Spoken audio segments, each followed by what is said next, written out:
नमस्कार दोस्तों। तो आज हम लोग देखेंगे क्लास 10 का हिस्ट्री देखेंगे दोस्तों। जो 11th वाले हैं जो 11th का हिस्ट्री देखेंगे और जो 10th वाले हैं वो 10th का हिस्ट्री देखेंगे। तो पहला चैप्टर का जो सब्जेक्टिव क्वेश्चन है उस पर आज हम लोग देखेंगे। पहला चैप्टर का नाम है यूरोप में राष्ट्रवाद।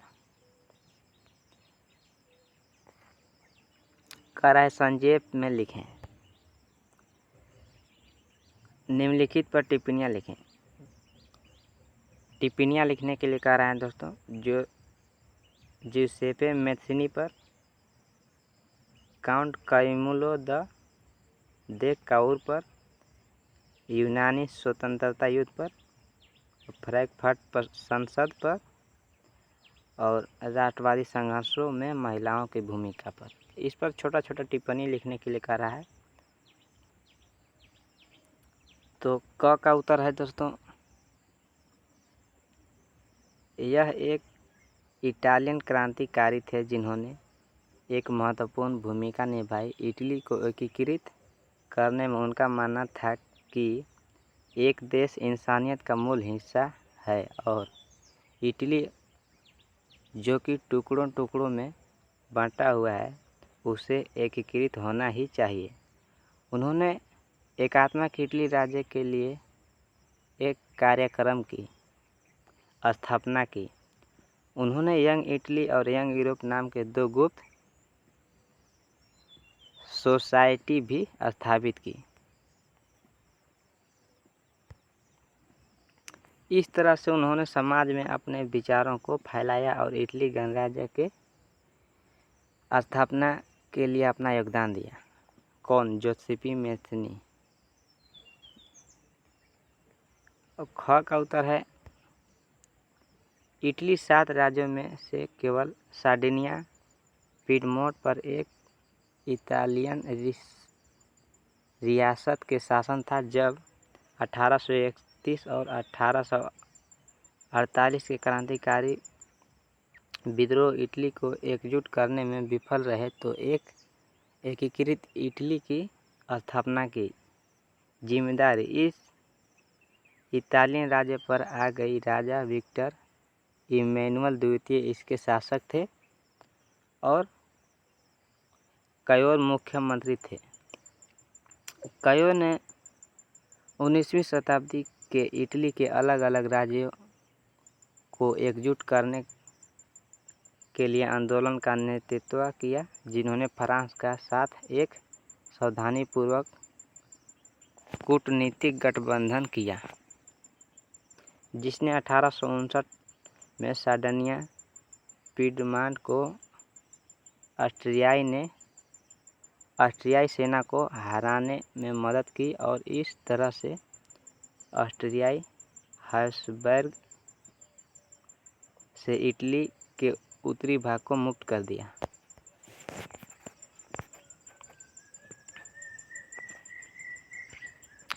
ग का आंसर है दोस्तों, यूनानी स्वतंत्रता युद्ध एक सफल युद्ध था जिसे यूनानी क्रांतिकारी ने 1821 और 1829 के बीच ऑटोमन एम्पायर के खिलाफ लड़ा था। यूनानियों को पश्चिम यूरोपीय देशों का समर्थन था। इसी के साथ साथ कवि और कलाकारों ने भी यूनानी क्रांतिकारियों का साथ दिया। अंततः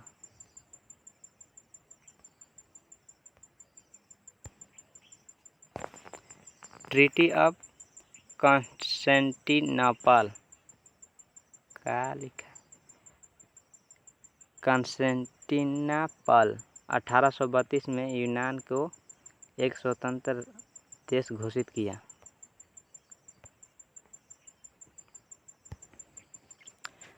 घ का उत्तर है, यह एक जर्मन नेशनल असेंबली थी जो विभिन्न जर्मन क्षेत्रों से आए हुए मध्यम वर्ग के पेशेवर व्यापारियों और समृद्ध कारीगरों द्वारा बनाई गई थी।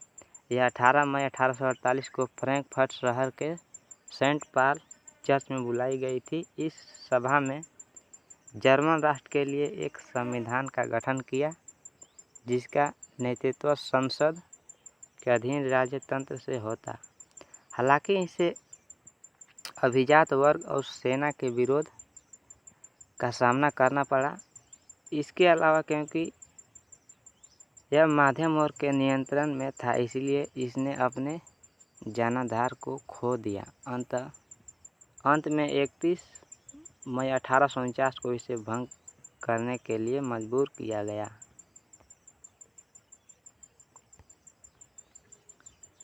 फ्रांसीसी क्रांति के कलात्मक इतिहास को देखते हुए यह निश्चित होता है, इस क्रांति में पुरुष व महिलाओं ने बराबर भाग लिया था। स्वतंत्रता एक महिला के रूप में व्यक्त की जाती है। यूरोप में राष्ट्रवादी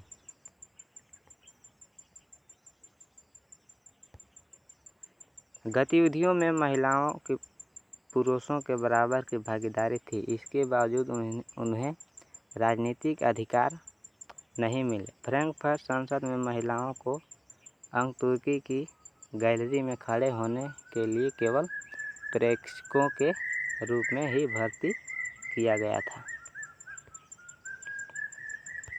दूसरा क्वेश्चन कह रहा है, फ्रांसीसी लोगों के बीच सामूहिक पहचान का भाव पैदा करने के लिए फ्रांसीसी क्रांतिकारियों ने क्या कदम उठाए? तो इसका उत्तर होगा, फ्रांसीसी क्रांतिकारियों ने फ्रांसीसी लोगों के बीच सामूहिक पहचान की भावना पैदा करने के लिए कई महत्वपूर्ण कदम उठाए। ला पेट्री, पृथ्वी और ले सिटोयेन नागरिक के विचारों ने एक संविधान के तहत समान अधिकारों का आनंद लेने वाले एकजुट समुदाय की धारणा को लोकप्रिय बनाया। एक नए फ्रांसीसी ध्वज ने शाही मानक को बदल दिया। स्टेट्स जनरल का नाम बदलकर नेशनल असेंबली कर दिया गया और उसे सक्रिय नागरिकों के एक समूह द्वारा चुना गया। एक केंद्रीय प्रशासनिक प्रणाली ने पूरे राष्ट्र के लिए समान कानून बनाए और क्षेत्रीय बोलियों को राष्ट्रीय भाषा के रूप में फ्रांसीसी के पक्ष में हतोत्साहित किया गया। तो ये इसका उत्तर था। तीसरा क्वेश्चन कर रहा है, मरियान और जर्मनिया कौन थे? जिस तरह उन्होंने चित्रित किया गया उसका क्या महत्व था? तो इसका राइट आंसर हो जाएगा, देखिए दोस्तों, मैरियन और जर्मनिया फ्रांसीसी और जर्मन राष्ट्र के लिए संबंधित महिला छवि थे। वे स्वतंत्रता और गणतंत्रता जैसे आदर्शों के व्यक्तित्व के रूप में खड़े थे। जिस तरह से उन्हें चित्र किया गया था उसका महत्व इस तथ्य में था कि जनता अपने प्रतीकात्मक अर्थ के साथ पहचान कर सकती है और इससे उनमें राष्ट्रीय एकता की भावना पैदा होगी। अब आते हैं हम लोग चौथा क्वेश्चन क्या कह रहा है। सब छोटा छोटा है, आप लोग याद कर लीजिएगा ताकि परीक्षा में ऐसा क्वेश्चन जरूर आता है। यूरोप में राष्ट्रवाद से, भारत में राष्ट्रवाद से, इससे क्वेश्चन आता ही आता है परीक्षा में, इसीलिए आप लोग देख लीजिएगा। चौथा क्वेश्चन कह रहा है, जर्मन एकीकरण की प्रक्रिया का संक्षेप में पता लगा। तो इसका उत्तर हो जाएगा, जर्मन एकीकरण की प्रक्रिया 1848 में उदारवादी मध्यवर्गीय जर्मनों की हार के बाद प्रशिया द्वारा जारी रखी गई थी। 1848 में इसके मुख्यमंत्री ओटो वन बिस्मार्क ने प्रशिया की सेना की मदद से इस प्रक्रिया को अंजाम दिया। 7 वर्ष में प्रशिया ने ऑस्ट्रिया, डेनमार्क और फ्रांस के साथ 3 युद्ध लड़े। इन युद्धों का संपन्न प्रशिया की जीत और जर्मन एकीकरण में हुआ। प्रशिया के राजा विलियम को जनवरी 1871 में वायसराय में जर्मन सम्राट घोषित किया गया था। ये छोटा छोटा क्वेश्चन है, आप लोग देख लीजिएगा। पांचवा क्वेश्चन कहता है कि अपने शासन वाले क्षेत्रों में शासन व्यवस्था को ज़्यादा कुशल बनाने के लिए नेपोलियन ने क्या बदलाव किए? नेपोलियन को थोड़ा अच्छे से पढ़ लीजिएगा, नेपोलियन से क्वेश्चन जरूर आता है दोस्तों। इसका उत्तर हो जाएगा नेपोलियन ने प्रशासनिक व्यवस्था को उसके द्वारा शासित क्षेत्र में अधिक कुशल बनाने के लिए कई बदलाव किए। उन्होंने 1804 का सिविल कोड तैयार किया, जिसे नेपोलियन कोड के नाम से भी जाना जाता है। 1804 में जो सिविल कोड तैयार किया गया उसे नेपोलियन के नाम से जाना जाता है, ये कह रहा है।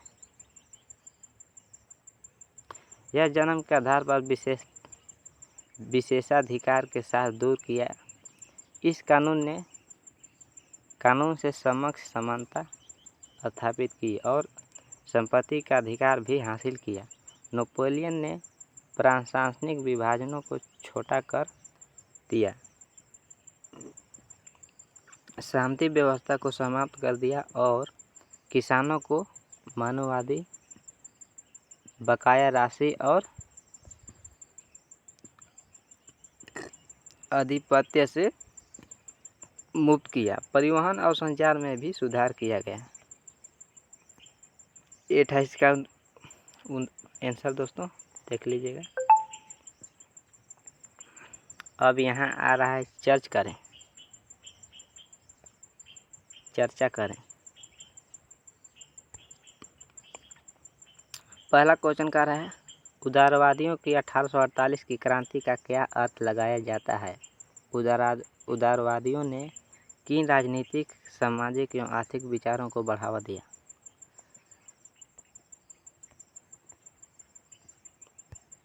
तो इसका उत्तर हो जाएगा, उदारवादियों की 1848 की क्रांति यूरोप में गरीबों, बेरोजगारों और भूखे किसानों और श्रमिकों को विद्रोह के साथ साथ शिक्षित मध्यम वर्ग द्वारा उठाए गए विविध राष्ट्रीय आंदोलनों को संदर्भित करती है। जबकि फ्रांस जैसे देशों में 1848 के दौरान भोजन की कमी और व्यापक बेरोजगारी ने लोकप्रिय विद्रोह का नेतृत्व किया। यूरोप के अन्य हिस्सों जैसे जर्मनी, इटली में उदारवादी मध्यम वर्ग के पुरुषों और महिलाओं ने एक साथ मिलकर काम किया। संसदीय सिद्धांतों के आधार पर राष्ट्र राज्यों के निर्माण के लिए उनकी मांगों को आवाज़ दे। उदाहरण के लिए जर्मनी में मध्य वर्ग के पेशेवरों, व्यापारियों और समृद्ध कारीगरों की युक्ति विभिन्न राजनीतिक संघों ने फ्रैंकफर्ट में एक सर्व जर्मन नेशनल असेंबली बनाई। इस फ्रैंकफर्ट संसद ने जर्मन राष्ट्र के लिए एक संविधान का मसौदा तैयार किया, जिसका नेतृत्व संसद के अधीन राजशाही के अधीन किया जाता था। हालांकि इस तरह के उदारवादी आंदोलनों के अंततः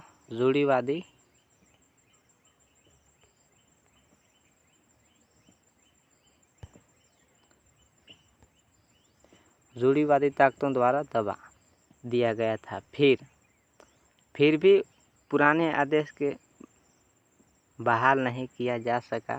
सम्राटों ने महसूस किया कि क्रांति और दमन के चक्र केवल उदारवादी राष्ट्रीय क्रांतिकारियों को रियायत देकर समाप्त किए जा सकते हैं। उदारवादियों द्वारा समर्थित राजनीतिक, सामाजिक और आर्थिक विचार स्पष्ट रूप से लोकतांत्रिक आदर्शों पर आधारित थे। राजनीतिक रूप से उन्होंने राष्ट्रीय एकता के साथ संवैधानिकता की मांग की। एक लिखित संविधान और संसदीय प्रशासन के साथ एक राष्ट्र राज्य हुए समाज को उसके वर्ग आधारित विभाजन और जन्म के अधिकारों से मुक्त करना चाहते थे।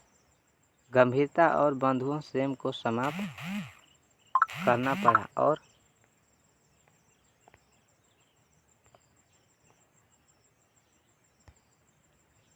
आर्थिक समानता को एक राष्ट्रीय लक्ष्य के रूप में आगे बढ़ाना पड़ा। राजनीतिक, सामाजिक और आर्थिक स्वतंत्रता पर आधारित राष्ट्र की उदारवादी अवधारणाएं में संपत्ति का अधिकार भी महत्वपूर्ण था। अब इसका दूसरा क्वेश्चन है, यूरोप में राष्ट्रवाद के विकास में संस्कृति के योगदान को दर्शाने के लिए 3 उदाहरण दें।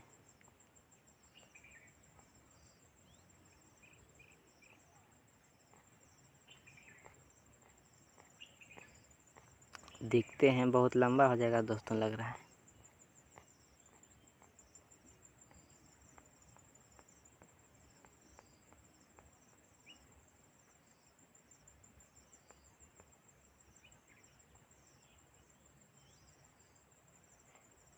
तो देख लेते हैं इसका भी।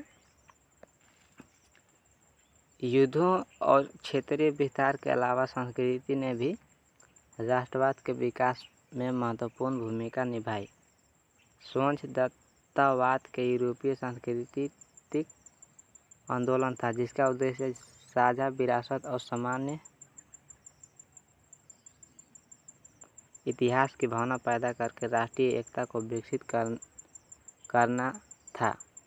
रोमांटिक कलाकारों की भावनाओं, अंतर्ज्ञान और रहस्य भावनाओं पर जोर ने राष्ट्रवादी भावनाओं की आकार और अभिव्यक्ति दी। राष्ट्रवाद को बढ़ावा देने में कला की ताकत यूरोपीय कवियों और कलाकारों द्वारा निभाई गई भूमिका में अच्छी तरह से समझ में आती है, ताकि उनकी राष्ट्रीय पहचान स्थापित करने के संघर्ष में यूनानियों का समर्थन करने के लिए जनता की राय जुटाई जा सके। लोकगीत, नृत्य और कविता ने यूरोप में राष्ट्रवाद और देशभक्ति की भावना को लोकप्रिय बनाने में योगदान दिया। राष्ट्रीय चेतना के निर्माण के लिए लोक संस्कृति के विभिन्न रूपों को एकत्रित करना और रिकॉर्ड करना महत्वपूर्ण था। आम लोगों के जीवन का एक हिस्सा होने के नाते लोक संस्कृति ने राष्ट्रवादियों को राष्ट्रवाद के संदेश को बड़े और विविध दर्शकों तक ले जाने में सक्षम बनाया। पोलिश संगीतकार कारोल कुरपिस्की ने अपने ओपेरा और संगीत के माध्यम से पोलिश राष्ट्रवादी संघर्ष को मनाया और लोकप्रिय किया, जिसमें लोक नृत्यों जैसे पोलो और माजोर्का को राष्ट्रवादी प्रतीकों में बदल दिया गया। भाषा ने यूरोप में राष्ट्रवादी भावनाओं को विकसित करने में एक विशिष्ट भूमिका निभाई। इसका एक उदाहरण यह है कि रूसी कब्जे के दौरान पोलिश का उपयोग रूसी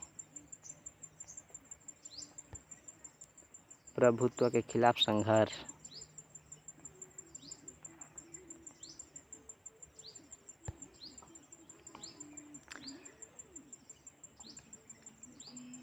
के प्रतीक के रूप में देखा गया था।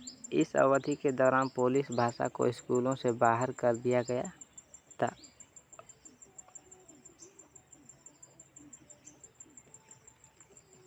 थोड़ा डिस्टर्ब हो रहा है दोस्तों, इसीलिए आप लोग देख लीजिएगा। इधर गाना बज रहा है, आप लोग वीडियो रुका कर देख लीजिए।